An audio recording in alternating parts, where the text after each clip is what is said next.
Hello everyone, welcome to my channel. This is part 4 of biological classification of class 11th, and in this video we are going to study about kingdom fungi. I have already made videos on kingdom Protista and kingdom Monera, जिसका link मैंने description box में share कर दिया है. So now let's start with the kingdom fungi. Kingdom fungi जो है एक unique type का किंगडम है. यूनिक टाइप का किंगडम इन द सेंस कि इसमें अगर हम बात करें तो मॉर्फोलॉजी और हैबिटेट के बेसिस पे अगर हम देखें तो इसमें बहुत सारे वैरायटीज़ हमें देखने को मिलेंगी. ठीक है, सो हम कह सकते हैं कि this is a unique type of kingdom. और इनमें जो ऑर्गेनिजम्स हैं they are heterotrophic. Heterotrophic in the sense they are dependent on the other organisms for their food. They have a cell wall also. Okay, तो fungi और bacteria जो हैं आप कह सकते हैं कि ये नेचर के इम्पॉर्टेंट डिकम्पोजर्स में से होते हैं. सो फंजाई का यूज़ जो है वो हम fungi are also helpful in decomposing also. ठीक है, तो इनको हम कह सकते हैं कि ये डिकम्पोजिंग में भी हेल्प करते हैं. अगर आपने कभी ब्रेड देखी हो या फ्रूट्स वगैरह खराब मतलब सड़े हुए रॉटन फ्रूट्स देखे हों, तो अगर ब्रेड मॉइस्चर में रखा हुआ है तो उसमें ग्रीन कलर के या कभी कभार होता है कि ब्लैक कलर के स्पॉट्स हो जाते हैं. वो ऐसा क्यों होता है? वो क्या होते हैं कि वो उसमें फंजाई ऊपर जो आप ग्रीन स्पॉट देख रहे होते हैं या ब्लैक स्पॉट देख रहे होते हैं दैट इज़ फंजाई. ओके, सो वो उसमें लग जाते हैं. तो आप कह सकते हैं कि आप फंजाई को नेकेड आइज से भी आप देख सकते हो. ओके, कुछ ऐसे फंजाई होते हैं जो कि एडिबल होते हैं, जस्ट लाइक कॉमन मशरूम्स या टोडस्टूल्स. जो आप मशरूम खाते हो, कॉमन मशरूम्स जो आप घरों में लाते हैं और आप उसे खाते हैं, तो दैट इज़ अ फंजाई. ठीक है, जो कि एडिबल होते हैं. तो कॉमन मशरूम में एगारिकस मशरूम्स वगैरह आ जाते हैं कि इनको हम खा सकते हैं. ठीक है, टोडस्टूल्स हैं तो इन्हें हम खा सकते हैं. और ये भी एक टाइप के फंजाई होते हैं. ठीक है, अब बात करते हैं कि मस्टर्ड्स की. तो कभी कभार जब जो सरसों की फसल होती है, मस्टर्ड की जो फसल्स होती है उनमें वाइट कलर के स्पॉट्स देखने को मिलते हैं. ठीक है, उनके लीव्स पे. तो ऐसा क्यों होता है? उनमें क्या होता है, एक बीमारी हो जाती है. ठीक है, अब बीमारी किसकी वजह से होती है? वो एक फंजाई की वजह से होती है, that is called as albugo candida fungi, जो कि मस्टर्ड में हो जाती है, जो कि मस्टर्ड की फसल को पूरा के पूरा डैमेज कर देती है. और उस बीमारी को हम लोग बोलते हैं वाइट रस्ट ऑफ क्रूसीफर. क्या बोलते हैं? वाइट रस्ट ऑफ क्रूसीफर बोलते हैं, जो कि किसकी वजह से होती है? एल्बिगो कैंडिडा फंजाई की वजह से होती है, जो कि पूरी मस्टर्ड की फसल को ख़राब कर देती है. Okay, white rust of crucifer क्यों बोलते हैं? क्रूसीफर क्योंकि मस्टर्ड जो है क्रूसीफेरी फैमिली से बिलोंग करता है, तो इसीलिए इस बीमारी को हम लोग बोलते हैं white rust of crucifer. Okay, और इसके आगे है कि कुछ ऐसे फंजाई होते हैं जो कि यूनिसेलुलर होते हैं. यूनिसेलुलर इन द सेंस कि दे आर सिंगल सेल्ड, जैसे कि यीस्ट. ठीक है, yeast is also a fungi जो कि यूनिसेलुलर फंजाई है, जिनका हम यूज़ करते हैं ब्रेड की मैन्युफैक्चरिंग में, ब्रेड के और बियर के. ठीक है, बियर और ब्रेड के मैन्युफैक्चरिंग में हम यीस्ट का यूज़ करते हैं. ओके, कुछ फंजाई होते हैं जो कि डिजीज़ेस कॉज करते हैं, प्लांट्स में भी, एनिमल्स में भी. ओके, तो जैसे गेहूं की फसल होती है ना, सो गेहूं की फसल अगर डैमेज हो जाती है, ठीक है, तो गेहूं की फसल अगर ख़राब हो गई है तो उसमें कौन सी बीमारी होगी? Black rust of wheat. क्या होगी? ब्लैक रस्ट ऑफ वीट, उसमें बीमारी होगी. और उसे कौन ख़राब करेगा? कौन सा फंजाई? पक्सीनिया. ठीक है, पक्सीनिया उसको ख़राब करता है और वीट की फसल को. ठीक है, और उस जो वीट की फसल जो ख़राब हुई है उस बीमारी को क्या बोलेंगे? उसको बोलेंगे black rust of wheat. Okay, इसके अलावा कुछ क्रॉप्स को कुछ जो हमारे क्रॉप्स होते हैं जो डैमेज हो जाते हैं या उनको कुछ बीमारी हो जाती है और हमारे जो क्रॉप्स हैं वो डैमेज हो जाते हैं, तो उनमें जो बीमारी होती है उसे हम लोग बोलते हैं स्मट. ठीक है, क्या बोलते हैं? स्मट बोलते हैं, जो कि किसकी वजह से होती है? यूस्टिलैगो फंजाई की वजह से होती है. किसकी वजह से होती है? यूस्टिलैगो फंजाई की वजह से होती है, जो कि क्रॉप को डैमेज करती है, और उस बीमारी को हम लोग स्मट बोलते हैं. Okay, fungi is also a source of antibiotics, ठीक है। फंजाई केवल डिजीज़ कॉज या कहीं हर जगह नुकसान ही नहीं करते हैं। फंजाई का यूज़ हम काफ़ी अच्छी चीज़ों में भी करते हैं, जस्ट लाइक अभी हमने बात की कि इनका यूज़ हम ब्रेड और बियर बनाने में भी करते हैं, ओके। और कुछ फंजाई ऐसे होते हैं जो कि एंटीबायोटिक्स बनाने में यूज़ करते हैं। पेनिसिलियम, जो कि आप कह सकते हैं बहुत ही फेमस एंटीबायोटिक है और बहुत ही पावरफुल एंटीबायोटिक है, जो कि फंजाई से ही बना हुआ है, ओके।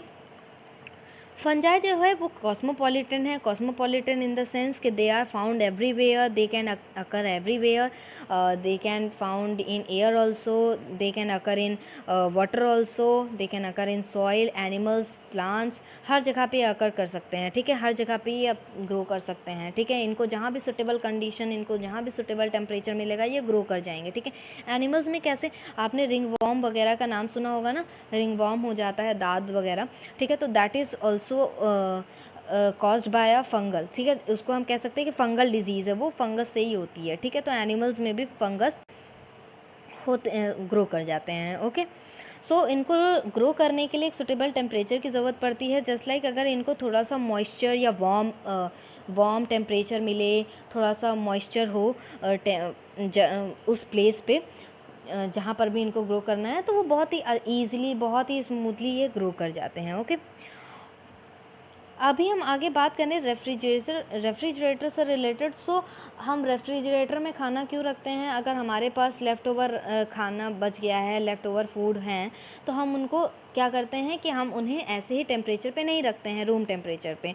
हम क्या करते हैं, उनको रेफ्रिजरेटर में रख देते हैं। ऐसा इसलिए बिकॉज़ अगर वो ऐसे ही टेम्परेचर पे रहेंगे, नॉर्मल टेम्परेचर पे अगर हम उन्हें रख देंगे, तो वो क्या होंगे, उनमें फंगल और बैक्टीरिया लगने के चांसेस ज़्यादा होते हैं। तो इसीलिए हम उन्हें रेफ्रिजरेटर में रख देते हैं ताकि उनको हम फंगल या बैक्टीरियल डिजीज़ से बचा सकें।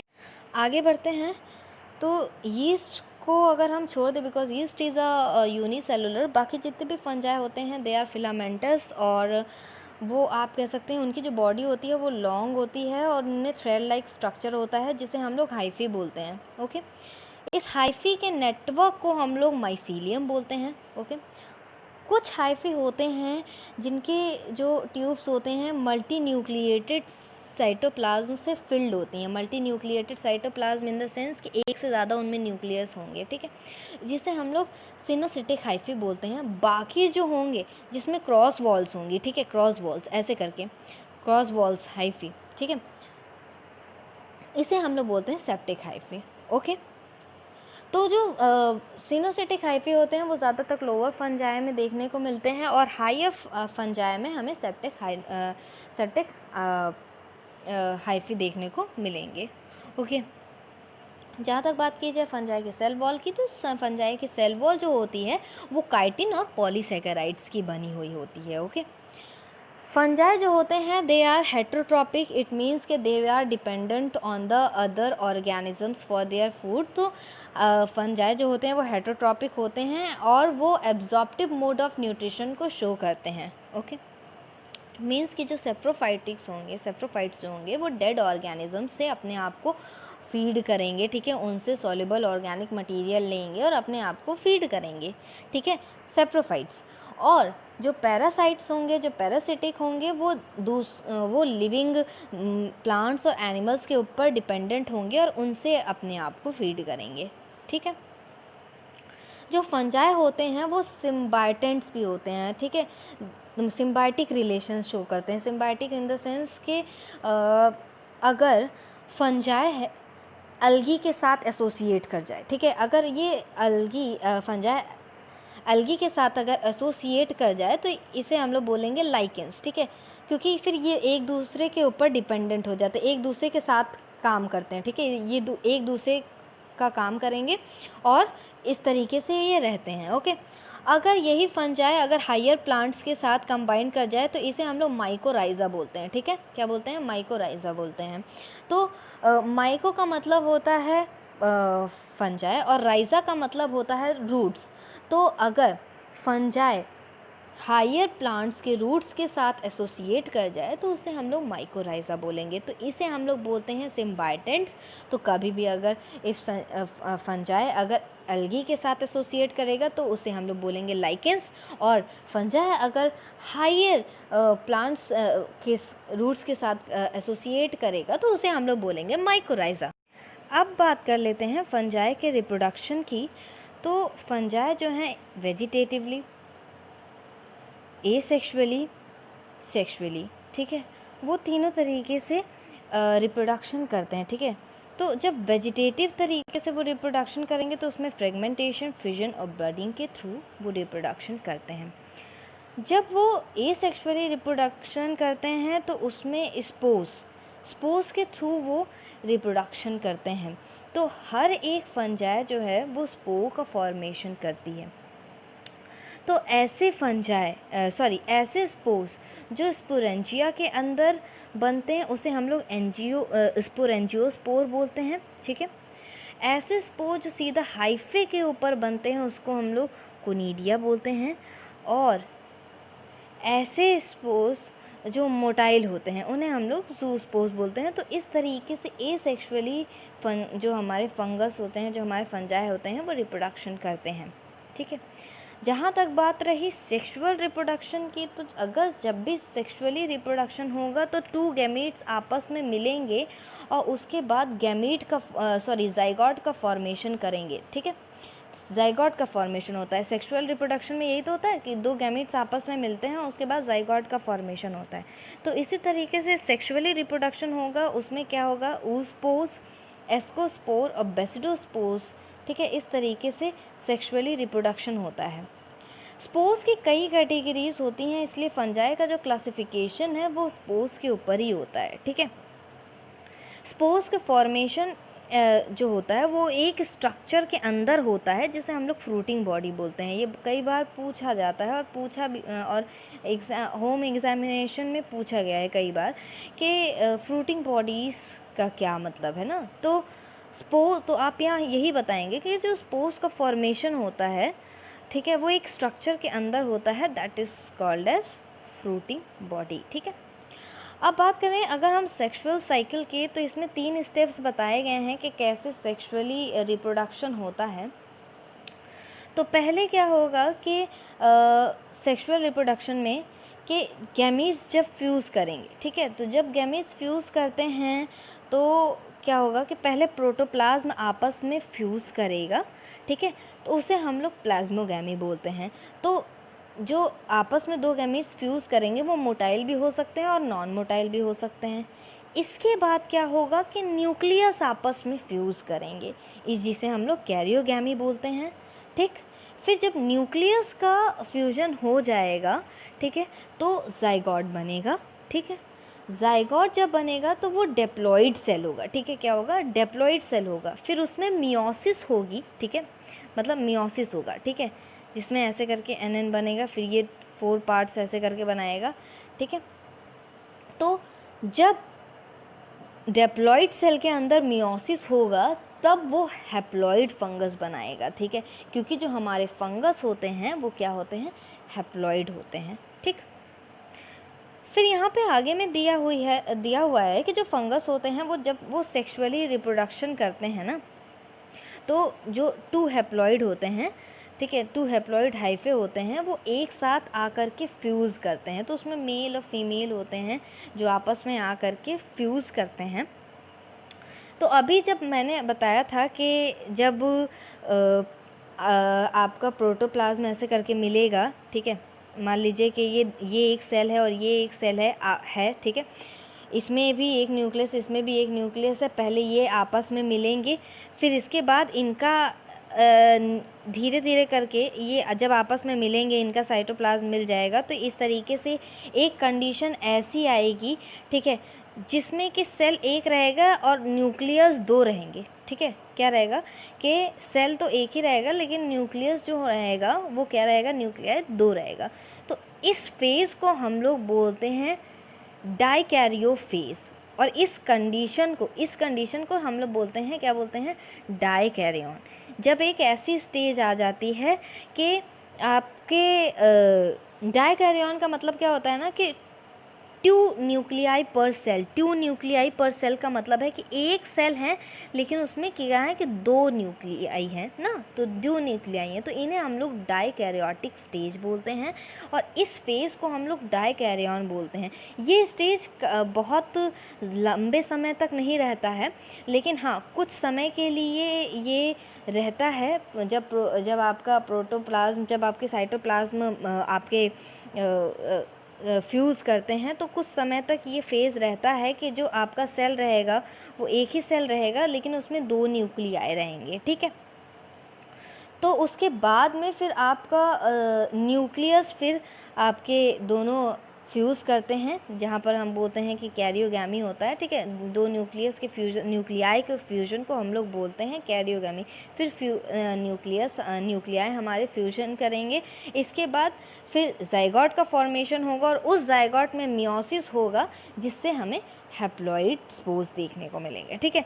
तो ये इस तरीके से यही चीज़ इसमें बताई गई है। हमने देखा कि फंजाई में किस तरीके से मोड ऑफ रिप्रोडक्शन होता है, एसेक्सुअली, सेक्सुअली और वेजिटेटिव रिप्रोडक्शन, ठीक है। इस तरीके से हमारे फंगस में रिप्रोडक्शन होता है, ठीक है। एक और चीज़ है जिसे ध्यान देने वाली बात है कि जब भी स्पोर्स का फॉर्मेशन होगा, ठीक है, जब एसेक्सुअल रिप्रोडक्शन की बात हो रही थी ना, तो उसमें स्पोर्स जब बन रहे थे तो वो जो स्पोर्स बन रहे हैं, जो स्पोर्स का फॉर्मेशन हो रहा है वो एक फ्रूटिंग बॉडी के अंदर में होता है, ठीक है। जो एक फ्रूटिंग बॉडी के अंदर में होता है, अंदर में भी होता है और वो उस फ्रूटिंग बॉडी के सरफेस पे भी हो सकता है, उस फ्रूटिंग बॉडी के अंदर भी हो सकता है। तो अभी हम लोग जैसे जैसे अभी आगे पढ़ेंगे तो हम लोगों को ये चीज़ क्लियर हो जाएगी कि कौन कौन सी कैटेगरी हैं जहाँ पर स्पोर्स का फॉर्मेशन फ्रूटिंग बॉडी के ऊपर होगा, मतलब एक्सोजीनियसली होगा, और कौन कौन से ऐसे हैं जिनका एंडोजीनियसली होगा, ठीक है। तो अभी हम लोग उसे धीरे धीरे समझ लेंगे, ठीक है। अब यहाँ पर स्पोर्स के फॉर्मेशन को लेकर के मोड ऑफ स्पोर्स कैसा है, मोड ऑफ स्पोर का फॉर्मेशन कैसा है, फ्रूटिंग बॉडी कैसी है, ठीक है, फ्रूटिंग बॉडी, और माइसीलियम की मॉर्फोलॉजी को लेकर के, माइसीलियम की मॉर्फोलॉजी को लेकर के मतलब कि सेप्टेट है, ये सेप्टेट है, इसको लेकर के अब फंगस को अलग अलग क्लासेस में डिवाइड किया गया है, ठीक है। तो जो हमारा ये किंगडम है फंजाई, इनको अदर क्लासेस में 4 क्लासेस में डिवाइड किया गया है। फर्स्ट इज़ फाइकोमाइसीट्स, ठीक है, second is ascomycetes, third is basidiomycetes and fourth is deuteromycetes. तो इनको इस तरीके से क्लासीफाई किया गया है, ठीक है। अब चलते हैं अपने नेक्स्ट टॉपिक की तरफ, दैट इज़ फाइकोमाइसाइट्स। तो फाइकोमाइसाइट्स को हम लोग एल्गल फंजाई भी बोलते हैं। क्या बोलते हैं? एल्गल फंजाई भी बोलते हैं, ओके। तो फाइकोमाइसाइट्स के जो मेंबर होते हैं वो कहाँ पाए जाते हैं?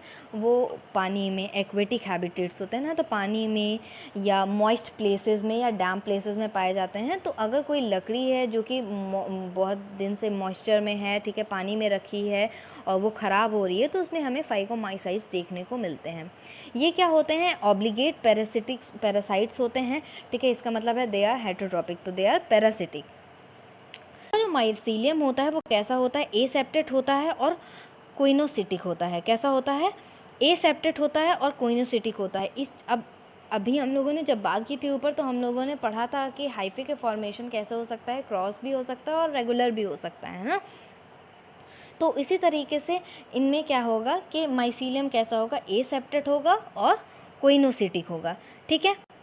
जब भी ये एसेक्सुअल रिप्रोडक्शन करेंगे, तो एसेक्सुअल रिप्रोडक्शन की जब हमने बात की तो हम लोगों ने क्या देखा था कि उसमें स्पोर्स का मतलब कि स्पोर फॉर्मेशन होता है ना, उसके थ्रू वो रिप्रोडक्शन करते हैं।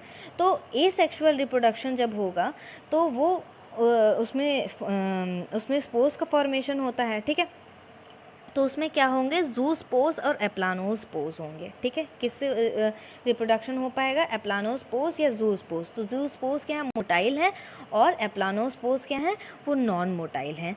तो जब भी ये ये स्पोर्स का जब फॉर्मेशन होगा तो ये एक फ्रूटिंग बॉडी के अंदर होगा जिसे हम लोग स्पोरेंजियम बोलते हैं। ठीक है, इस चीज़ को ध्यान दीजिएगा कि जब भी इन स्पोर्स का, ठीक है, इन स्पोर्स का जब भी फॉर्मेशन होगा तो वो एक फ्रूटिंग बॉडी के अंदर होगा जिसे हम लोग स्पोरेंजियम बोलते हैं। ठीक है, और इसके फ्रूटिंग बॉडी के अंदर में हो रहा है। ठीक है, कहाँ पर हो रहा है? फ्रूटिंग बॉडी के अंदर में, तो इसे हम लोग एंडोजीनियसली बोलते हैं क्योंकि ये हो रहा है फ्रूटिंग बॉडी के अंदर में। ठीक है, जब दो गैमेट्स आपस में मिलेंगे तो वो आपस में फ्यूज़ करेंगे तो वो क्या फॉर्म करेंगे? ज़ाइगोस्पोर्स फॉर्म करेंगे। ठीक है, म्यूकस और राइजोपस इसके एग्जाम्पल्स हैं, और म्यूकर, राइजोपस और एल्ब्यूगो ये तीनों इसके एग्जाम्पल्स है, कॉमन एग्जाम्पल्स है। तो म्यूकस और राइजोपस क्या है? वो ब्रेड मूल्ड कहलाते हैं। ठीक है, इनमें ज़ाइगोस्पोर देखने को मिलते हैं।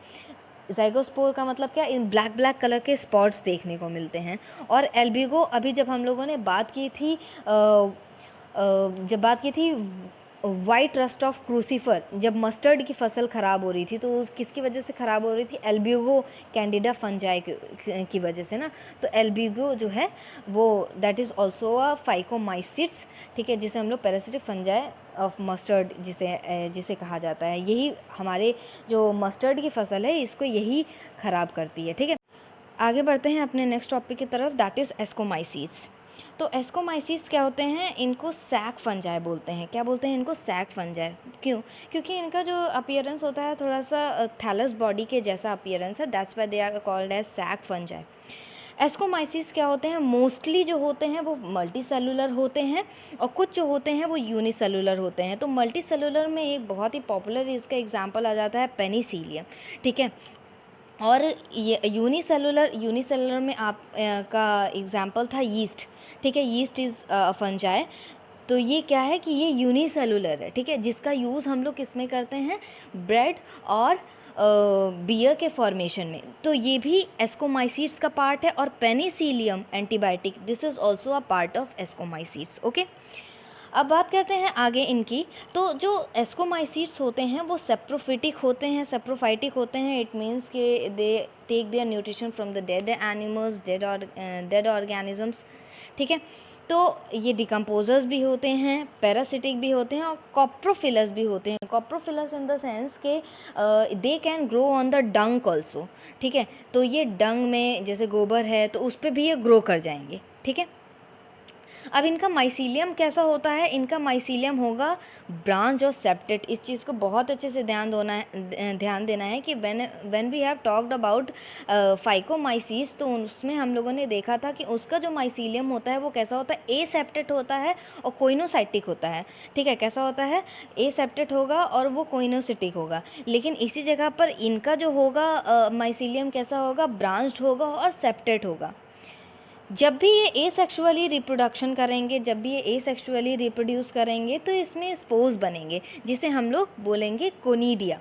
ठीक है, अब ये स्पोर्स एक्सोजीनियसली प्रोड्यूस करेंगे। अब जब हम लोग अब इससे आप कंपैरिजन कीजिए फाइकोमाइसीट से। जब वहाँ पर एसेक्सुअली रिप्रोडक्शन हो रहा था तो जब स्पोर्स का फॉर्मेशन हो रहा था तो वो एंडोजीनियसली हो रहा था। कैसा हो रहा था? एंडोजीनियसली। ध्यान दीजिएगा, ठीक है, वो एंडोजीनियसली हो रहा था। लेकिन यहाँ पर कैसा हो रहा है कि एक्सोजीनियसली हो रहा है। इसका मतलब है कि वो फ्रूटिंग बॉडी के सरफेस पे वो ग्रो करेंगे ना, तो उस फ्रूटिंग बॉडी के सरफेस का नाम क्या होगा? कोनिडियोस्पोर। क्या होगा? तो यही है कि एसेक्सुअली जब ये रिप्रोडक्शन करेंगे तो स्पोर्स बनेंगे, कोनिडियस स्पोर्स बनेंगे। ठीक है, अब ये स्पोर्स कैसे प्रोड्यूस होंगे? एक्सोजीनियसली। ठीक है, जिन्हें हम लोग बोलेंगे conidiospores. Conidiospores is what? This is a fruiting bodies जिसके सरफेस पे आपके कोनिडिया का फॉर्मेशन होगा। ओके, जब भी ये सेक्सुअली रिप्रोड्यूस करेंगे तब क्या होगा? तो जब सेक्सुअली रिप्रोड्यूस करेंगे तो इनमें जो स्पोर्स का फॉर्मेशन होगा उसे हम लोग बोलेंगे एस्कोस्पोर्स। क्या बोलेंगे हम लोग? एस्कोस्पोर्स। जब ये सेक्सुअली रिप्रोड्यूस करते हैं तो इनमें कुछ स्पेशलाइज स्पोर्स बनते हैं। ठीक है, उन्हीं को हम लोग कहते हैं एस्कोस्पोर्स। क्या बोलते हैं? एस्कोस्पोर्स। और ये क्या करेंगे? ये एंडोजीनियसली फॉर्मेशन करेंगे एस्कोस्पोर्स का। कैसा करेंगे? एंडोजीनियसली फॉर्मेशन करेंगे, जिसे हम लोग बोलेंगे एस्कोकार्प। क्या बोलेंगे हम लोग? एस्कोकार्प। तो एस्कोकार्प क्या है? वो फ्रूटिंग बॉडी है जिसके ऊपर जिसके ऊपर एस्कोस्पोर्स का फॉर्मेशन होगा। और कैसे होगा? एंडोजीनियसली होगा, ठीक है। तो इस चीज़ को ध्यान दीजिएगा। एक एस्कोस्कार्प में, ठीक है, एक एस्कोस्कार्प में कई सारे एस्कस होते हैं, कई सारे एस्कस होंगे, और एक एस्कस में 8 एस्कोस्कार्प देखने को मिलते हैं। इस चीज़ का भी ध्यान दीजिएगा, ठीक। अब कुछ इसके एग्जाम्पल्स हैं, जैसे कि एस्परजिलस, ठीक है, एस्परजिलस इसका एग्जाम्पल है। इसका यूज़ होता है सिट्रिक एसिड के फॉर्मेशन में, इनका यूज़ करते हैं। क्लाविसेप्स है जिनका यूज़ हम लोग एलएसडी, इनसे एलएसडी मिलता है, ठीक है। अब न्यूरोस्पोरा बहुत इंपॉर्टेंट है। न्यूरोस्पोरा किसके मतलब कौन से फंजाई में आएगा आपका? ये एस्कोमाइसीड्स के अंदर में आता है, ठीक है। तो न्यूरोस्पोरा का जो यूज़ होता है वो आपका बायोकेमिकली हम इनका यूज़ करते हैं, बायोकेमिस्ट्री में यूज़ करते हैं, इनका जेनेटिक रिसर्च में इनका बहुत यूज़ होता है। तो इस मतलब तो न्यूरोस्पोरा का बहुत ही ज़्यादा एक्सटेंसिवली यूज़ किया जाता है, ठीक है। अब यहाँ पर दो फंजाए हैं, मोरेल्स एंड ट्रफल्स। ये एडिबल फंजाए हैं। They are expensive also, but they are different from the mushroom से थोड़ा डिफरेंट हैं, but they are also edible fungi, ठीक है। ये एडिबल फंजाए हैं जिनका ये थोड़े से एक्सपेंसिव भी होते हैं, बट इनको हम लोग अपने खाने के लिए यूज़ करते हैं, ओके। तो इसको ध्यान देना है कि जो क्लेविसेप्स है, एस्परजिलस है और न्यूरोस्पोरा है वो किसके अंडर में आता है? एस्कोमाइसीस के अंदर में। तो इस चीज़ को अच्छे से एकदम ध्यान में रखना है, ठीक है। आगे बढ़ते हैं बेसिडियोमाइसीट्स पे, ठीक है। इसको हम लोग बोलते हैं क्लब फंजाई। क्या बोलते हैं इसको हम लोग? क्लब फंजाई बोलते हैं। इसके अंदर में मशरूम्स आते हैं, ठीक है। मशरूम्स क्या होते हैं? एडिबल होते हैं ना। तो इनमें मशरूम्स आएंगे, ब्रैकेट फंजाई आएंगे, पफ बॉल्स, हम लोग मशरूम्स को पफ बॉल्स भी बोलते हैं। तो पफ बॉल्स, मशरूम्स, ये सारी चीज़ें बेसिडियोमाइसीट्स के अंदर में आएंगी। तो इस चीज़ को ध्यान देना है कि मशरूम कौन सी कैटेगरी के अंदर में आएगा? बेसिडियोमाइसीट्स के अंदर में आएगा। अब ये सॉइल में भी ग्रो करते हैं और लकड़ियों के टुकड़ों पे भी ग्रो कर जाते हैं, ठीक है। और लिविंग प्लांट बॉडीज़ में भी ये ग्रो कर जाते हैं, ठीक है। तो अगर तो एज अ पैरासाइट ये होते हैं, ठीक है, पैरासाइट होते हैं और सेप्रोफिटिक भी होते हैं। तो ये क्या है कि ये कुछ बीमारी भी फैलाते हैं ना। जैसे अभी हम लोगों ने जब फंजाई स्टार्ट किया था तो हम लोगों ने बात की थी स्मट की और रस्ट की ना। तो स्मट्स और रस्ट क्या हैं? ये बीमारी हैं जो फंजाई ही फैलाते हैं ना। कौन फैलाता है? फंजाई। तो रस्ट में क्या? गेहूं की फसल आपकी पूरी ख़राब हो जाती है। स्मट में क्या? पूरी क्रॉप डैमेज हो जाती है, ठीक है। इसके एग्जांपल्स आपके हैं कौन से फंजाई ये सारी बीमारी फैलाते हैं? आपका यूस्टिलाजो और पक्सीनिया, ठीक है, पक्सीनिया, ओके। ये आपकी बीमारी को फैलाते हैं। इनका जो माइसीलियम होता है वो कैसा होता है? इनका माइसीलियम होता है ब्रांच्ड और सेप्टेड। अभी हम लोगों ने जब एस्कोमाइसीट्स की बात की थी तो वहाँ पर भी हमने यही चीज़ देखा था कि इनका जो माइसीलियम होता है वो कैसा होता है? ब्रांच्ड और सेप्टेड होता है। और यहाँ पर भी इनका भी माइसीलियम कैसा है? वो ब्रांच्ड और सेप्टेड है, ठीक। इनमें क्या होगा कि एसेक्सुअली स्पोर्स नहीं पाए जाते हैं, ठीक है। क्या होता है कि एसेक्सुअली ये रिप्रोडक्शन नहीं करते हैं, वेजिटेटिवली रिप्रोडक्शन करते हैं फ्रेगमेंटेशन के थ्रू, ठीक है। कैसे करेंगे? फ्रेगमेंटेशन के थ्रू ये रिप्रोडक्शन अपना करेंगे। जब ये अब इन सेक्सुअली रिप्रोडक्शन की बात करें तो इनमें कोई सेक्स ऑर्गन नहीं मौजूद होता है, ठीक है। अब इस चीज़ को ध्यान देना है कि बेसिडियोमाइसीट्स में सेक्स ऑर्गन्स एब्सेंट होते हैं। तो क्या होता है कि इनमें सेक्स ऑर्गन्स तो नहीं होते हैं, बट दो डिफरेंट वैरायटी के सोमैटिक सेल्स इसमें प्रेजेंट होते हैं जो आपस में फ्यूज़ करते हैं, जिसे हम लोग सोमैटोगैमी बोलते हैं। तो ये आपस में फ्यूज़ करते हैं। तो जब ये आपस में फ्यूज़ करेंगे तो ये एक डेप्लॉइड सेल बनाएंगे। क्या बनाएंगे? डेप्लॉइड सेल, जिसे हम लोग बेसिडियम बोलेंगे, ठीक है। क्या बोलेंगे? बेसिडियम। फिर ये क्या करेगा? ये क्या करेंगे? ये डिप्लॉइड सेल्स मियोसिस के प्रोसेस में जाएंगे। जब इनका मियोसिस होगा फिर ये हैप्लॉइड स्पोर बनाएंगे। क्या बनाएंगे? फिर ये हैप्लॉइड स्पोर बनाएंगे, ठीक है। हैप्लॉइड स्पोर बनाएंगे जिसे हम लोग बोलेंगे बेसिडियोस्पोर्स। अब ये बेसिडियोस कहाँ प्रोड्यूस होंगे? ये एक फ्रूटिंग बॉडी के अंदर में प्रोड्यूस होंगे जिसे हम लोग बोलेंगे बेसिडियो कार्प। क्या बोलेंगे इसे हम लोग? Basidio carp. इस चीज़ का ध्यान देना है अच्छे से कि इनमें सेक्स ऑर्गन प्रेजेंट नहीं होता है, बट दो डिफरेंट सोमैटिक सेल्स आपस में फ्यूज़ करते हैं और वो डेप्लॉइड सेल्स फॉर्म करेंगे। ठीक है, डेप्लॉइड सेल्स बनाएंगे, मतलब कि जाइगोट का फॉर्मेशन होगा ना, जाइगोट का फॉर्मेशन होगा जिसे हम लोग बेसिडियम बोलेंगे। फिर इसके बाद में ये मियोसिस के अंदर, मतलब मियोसिस के प्रोसेस होगा इनमें।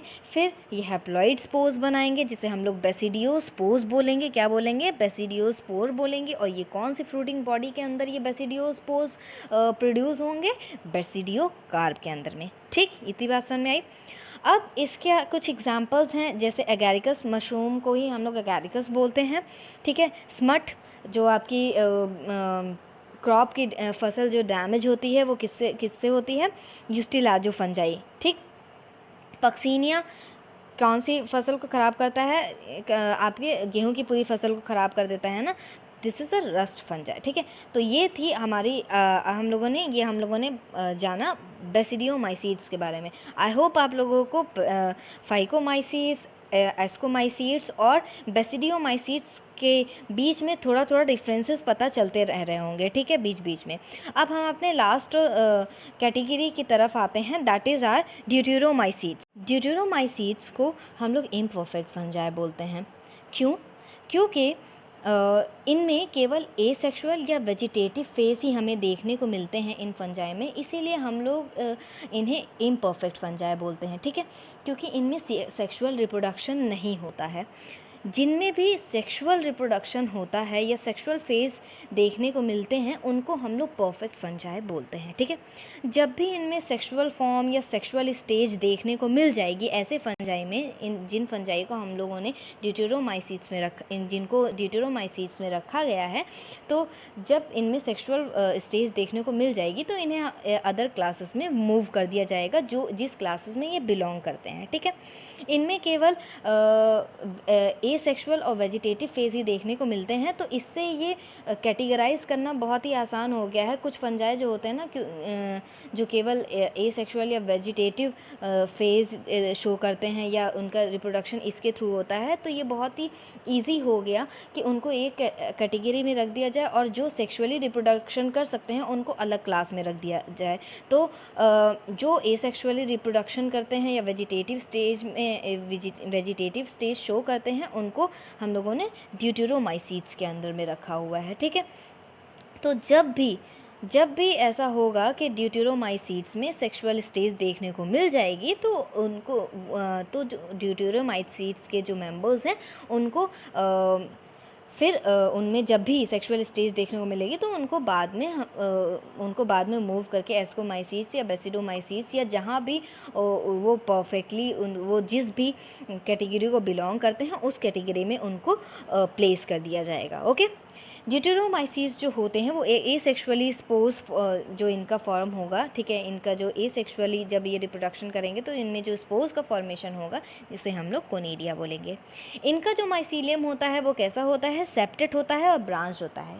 इस चीज़ को ध्यान देना है कि इनका भी, अभी हम लोगों ने एस्कोमाइसीड्स के बारे में पढ़ा, बेसिडियोमाइसीड्स के बारे में पढ़ा और ड्यूटेरोमाइसीड्स के बारे में भी पढ़ा, तो इन तीनों में जो इनके जो माइसीलियम होंगे वो कैसे होंगे?